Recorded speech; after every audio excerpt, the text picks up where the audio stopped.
ಬೆಳಗಿನ ಉಪಹಾರಕ್ಕೆ ಇಡ್ಲಿ ದೋಸೆ ಅಂದ್ರೆ ಎಲ್ಲರಿಗೂ ಇಷ್ಟ ರೀ. ಆದ್ರೆ ಈ ರುಚಿಯಾದ ಇಡ್ಲಿ ದೋಸೆ ಹಿಟ್ಟು ನಮ್ಮ ಬನಹಟ್ಟಿ ಒಳಗನ ರೆಡಿ ಮಾಡ್ತಾರೋ ನಿಮ್ಗೇನಾದ್ರೂ ಗೊತ್ತೇನ್ರಿ? ಗೊತ್ತಿರ್ಲಿಕ್ಕಂದ್ರೆ ಈ ವಿಡಿಯೋ ಪೂರ್ತಿಯಾಗಿ ನೋಡ್ರಿ, ಪೂರ್ತಿ ಹೇಳ್ತಾನೆ. ನಮಸ್ಕಾರ ನಮ್ಮೆಲ್ಲ ಕರ್ನಾಟಕದ ಮಂದಿಗೆ ಹಾಯ್ ಹಲೋ ನಮಸ್ಕಾರ. ನಾನು ನಿಮ್ಮ ಪ್ರೀತಿಯ ವೆಂಕಿ ಮಾತನಾಡಕತ್ತಾನ್ರಿ. ನಾವ್ ಇವತ್ತು ಬಂದಿರೋದು ನಮ್ಮ ರಬಕೈ ಬನಹಟ್ಟಿ ತಾಲೂಕಿನ ಬನಹಟ್ಟಿಯ ಪೂಜಾ ಕಾಡಪ್ಪ ಬುದ್ನಿ ಅವರ ಮನೆಗೆ. ಈ ಅಕ್ಕರು ಸುಮಾರು 1 ತಿಂಗಳಿಂದ ಈ ಇಡ್ಲಿ ದೋಸೆ ಹಿಟ್ಟನ್ನು ರೆಡಿ ಮಾಡಿ ಜನರಿಗೆ ಒಂದೊಳ್ಳೆ ಬೆಲೆಯಲ್ಲಿ ಮತ್ತು ಪ್ಯೂರ್ ಹೈಜಾನಿಕ್ ನಿಂದ ಮತ್ತು ಯಾವುದೇ ಕೆಮಿಕಲ್ ಅನ್ನ ಬಳಸದೆ ಮಿನರಲ್ ನೀರಿನಿಂದ ಒಂದೊಳ್ಳೆ ದೋಸೆ ಇಡ್ಲಿ ಹಿಟ್ಟನ್ನು ಮತ್ತು ರಾಗಿ ದೋಸೆ ಹಿಟ್ಟು ಉದ್ದಿನ ವಡ ಹಿಟ್ಟನ್ನು ಕೂಡ ರೆಡಿ ಮಾಡಿ ಕೊಡ್ಕೊಂತ ಬರಾಕತ್ತಾರೆ. ಇದಷ್ಟೇ ಅಲ್ಲದೆ ದೋಸೆ ಮತ್ತು ಇಡ್ಲಿ ಮೇಲೆ ಹಾಕುವಂತ ಘೀ ಪುಡಿ ಮಸಾಲೆಯನ್ನು ಕೂಡ ಇವರು ರೆಡಿ ಮಾಡಿ ಕೊಡ್ತಾರೆ. ಈ ಹಿಟ್ಟಿನ ಪ್ಯಾಕೆಟ್ ಅನ್ನು ಖರೀದಿಸಿದ ಕಸ್ಟಮರ್ ಗಳಿಗೆ ಸುಮಾರು 10% ಡಿಸ್ಕೌಂಟ್ ಮಾಡಿ ಕೊಡಾಕತ್ತಾರೆ. ಹಾಗೆ ಹಾಸ್ಟೆಲ್, ಹೋಟೆಲ್ ಮತ್ತು ನಿಮ್ಮ ಮನೆಯ ಶುಭ ಸಮಾರಂಭಗಳಿಗೆ ಸುಮಾರು 1 ಕೆಜಿಯಿಂದ 50 ಕೆಜಿ ಹಾಗೂ 1 ಕ್ವಿಂಟಲ್ ವರೆಗೆ ಈ ಹಿಟ್ಟನ್ನು ಇವರು ರೆಡಿ ಮಾಡಿ ಕೊಡ್ತಾರೆ. ಆದರೆ 2 ದಿನ ಮುಂಚಿತವಾಗಿ ನೀವು ಹೇಳಬೇಕ್ರಿ. ಈ ಹಿಟ್ಟನ್ನು ರೆಡಿ ಮಾಡುವಂತ ಅಕ್ಕಾರು ಏನ್ ಹೇಳ್ತಾರಂತ ಕೇಳೋಣ ಬರ್ರಿ. ಹಾಯ್, ಎಲ್ಲರಿಗೂ ನಮಸ್ಕಾರ. ನಾವು ರೀಸೆಂಟ್ ಆಗಿ ಇಡ್ಲಿ ದೋಸಾ ಬ್ಯಾಟರ್ ಹಿಟ್ಟನ್ನ ಪ್ರಿಪೇರ್ ಮಾಡೋದಂತ ಬಿಸ್ನೆಸ್ ಅನ್ನ ಸ್ಟಾರ್ಟ್ ಮಾಡೀವಿ.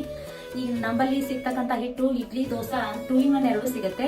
ಹಿಟ್ಟ ಗಟ್ಟಿ ಇರುತ್ತೆ, ಅದನ್ನ ಹಾಕೊಂಡ್ರೆ ಇಡ್ಲಿ ರೆಡಿ ಆಗುತ್ತೆ.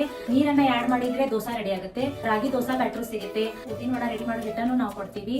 ಆಮೇಲೆ ಘೀ ಪುಡಿ ಮಸಾಲ ಅಂತೀವಲ್ಲ, ಆ ಪುಡಿ ಮಸಾಲನು ನಮ್ಮಲ್ಲಿ ಅವೈಲೇಬಲ್ ಐತಿ. ಎನಿ ಟೈಮ್ ನಿಮಗೆ ನಾವು ಹಿಟ್ಟನ್ನ ರೆಡಿ ಮಾಡ್ಕೊಡ್ತೀವಿ. ಬೆಳಗ್ಗೆ ಅರ್ಲಿ ಮಾರ್ನಿಂಗ್ ಇಂದ ಸ್ಟಾರ್ಟ್ ಇರುತ್ತೆ. ನಾವು ಈ ದೋಸಾ ಬ್ಯಾಟರ್ ನಾವು ಹೈಜೆನಿಕ್ ಆಗಿ ಮೇಂಟೈನ್ ಮಾಡತ್ತೀವಿ. RO ವಾಟರ್ ನ ಬಳಕೆ ಮಾಡತ್ತೀವಿ. ಮತ್ತೆ ಇದ್ರೊಳಗ ನೋ ಸೋಡಾ, ನೋ ಪ್ರಿಸರ್ವೇಟಿವ್, ಯಾವ್ದು ಸೋಡಾ ಅನ್ನ ನಾವು ಹಾಕತ್ತೀವಿ ಇದ್ರೊಳಗ. ನಿಮ್ಗೆ ಯಾರಿಗಾದ್ರೂ ಬೇಕಾಗಿದ್ರೆ ಸ್ಕ್ರೀನ್ ಮೇಲೆ ನಂಬರ್ ಇರುತ್ತೆ, ನಮ್ಮನ್ನ ಕಾಂಟ್ಯಾಕ್ಟ್ ಮಾಡಿ. ಧನ್ಯವಾದಗಳು. ಇವರು ಉತ್ತಮ ಗುಣಮಟ್ಟದ ಪದಾರ್ಥಗಳನ್ನು ಆಯ್ಕೆ ಮಾಡಿಕೊಂಡು ಸ್ವಚ್ಛತೆಯಿಂದ ಈ ಹಿಟ್ಟನ್ನು ತಯಾರಿಸುತ್ತಾರೆ. ರುಚಿಯ ಜೊತೆಗೆ ಗುಣಮಟ್ಟಕ್ಕೂ ಕೂಡ ಇವರು ವಿಶೇಷವಾಗಿ ಗಮನವನ್ನ ಹರಿಸುತ್ತಾರೆ. ಇಡ್ಲಿಗೆ ಮೃದುವಾಗಿರಬೇಕು, ದೋಸೆಗೆ ಚೆನ್ನಾಗಿ ಹರಡಬೇಕು. ಅದಕ್ಕಾಗಿಯೇ ತಯಾರಿಕೆಯಲ್ಲಿ ಇವರು ವಿಶೇಷ ಕಾಳಜಿಯನ್ನು ಕೂಡ ವಹಿಸುತ್ತಾರೆ. ಹಿಟ್ಟು ರೆಡಿ ಆದ ನಂತರ ಅದನ್ನು ಸ್ವಚ್ಛವಾಗಿ ಪೌಚ್ಗಳಲ್ಲಿ ತುಂಬಿ ಪ್ಯಾಕ್ ಮಾಡ್ತಾರೆ. ನಿಮ್ಮ ಮನೆಯಲ್ಲಿ ಹೆಚ್ಚು ಸಮಯ ಕಳೆಯದೆ ಪೌಚ್ ತೆಗೆದುಕೊಂಡು ಬಂದರೆ ಸಾಕು, ರುಚಿಯಾದ ಇಡ್ಲಿ ಅಥವಾ ದೋಸೆ 5 ನಿಮಿಷನಾಗ ರೆಡಿ ಆಗ್ತೈತ್ರಿ. ಇದು ಕೇವಲ ಒಂದು ಆಹಾರ ಉತ್ಪನ್ನ ಅಲ್ಲರಿ, ನಮ್ಮ ಬನಹಟ್ಟಿಯಲ್ಲಿ ತಯಾರಾಗಿ ನಮ್ಮ ಜನರ ಮನೆಗೆ ಅಡುಗೆಗೆ ತಲುಪುತ್ತಿರುವ ಒಂದು ಸ್ಥಳೀಯ ಪ್ರಯತ್ನ ಅಷ್ಟೇ. ನಿಮಗೂ ಕೂಡ ರೆಡಿ ಮಾಡಿದ ಈ ಹಿಟ್ಟು ಬೇಕಾಗಿತ್ತಂದ್ರ ಈ ಸ್ಕ್ರೀನ್ ಮೇಲೆ ಇರುವಂತ ನಂಬರ್ಗೆ ಕಾಂಟ್ಯಾಕ್ಟ್ ಮಾಡ್ರಿ ಅಂತ ಹೇಳ್ತಾ ಮತ್ತೆ ಮುಂದಿನ ಸಿಗ್ತೇನ್ರಿ. ಅಲ್ಲಿವರೆಗೂ ಟಾಟಾ ಬಾಯ್, ಟೇಕ್ ಕೇರ್, ಧನ್ಯವಾದಗಳು.